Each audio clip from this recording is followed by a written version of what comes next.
23న ఈ నెల 23న తెలంగాణ క్యాబినెట్ భేటీ వాటిపైనే చర్చ.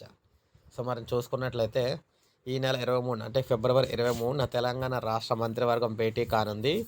ఆ రోజు మధ్యాహ్నం 3 గంటలకు సచివాలయంలో సీఎం రేవంత్ రెడ్డి అధ్యక్షతన కేబినెట్ సమావేశం అయితే జరగనుంది. అసెంబ్లీ బడ్జెట్ సమావేశాలపై నిర్ణయం తీసుకునే అవకాశం అయితే ఉంది. మున్సిపల్ ఎన్నికల తర్వాత రైతు భరోసా నిధులు విడుదల చేస్తామని ముఖ్యమంత్రి ప్రకటించిన నేపథ్యంలో కేబినెట్ సమావేశంలో చర్చించి నిర్ణయం తీసుకున్నట్లయితే తెలుస్తుంది. సమావేశంలో భాగంగా జడ్పీటీసీ, ఎంపీటీసీ ఎన్నికల నిర్వహణ, రిజర్వేషన్ల ఖరారు వంటి అంశాలపై చర్చించే అవకాశం అయితే ఉంది. మార్చి 2 నుంచి జూన్ 2 వరకు రాష్ట్రంలో చేపట్టాల్సిన అభివృద్ధిపై 100 రోజుల ప్రణాళికను అయితే మంత్రివర్గం చర్చించి ఆమోదిస్తున్నట్లయితే తెలుస్తుంది. ఇప్పటికే వివిధ శాఖల 100 రోజుల ప్రణాళికలను సిద్ధం చేస్తూ ఉన్నాయి. రెండో విడత ఇంధనం మిల్లు, సాగునీటి ప్రాజెక్టులు తదితర అంశాలపై కూడా చర్చ జరిగే అవకాశం అయితే ఉంది. సో ఈ విధంగా క్యాబినెట్కి సంబంధించి 23వ తారీఖున తెలంగాణ క్యాబినెట్ మీటింగ్ అయితే జరగబోతుంది. పలు కీలక అంశాలకు సంబంధించి ప్రకటిస్తబోతున్నారు.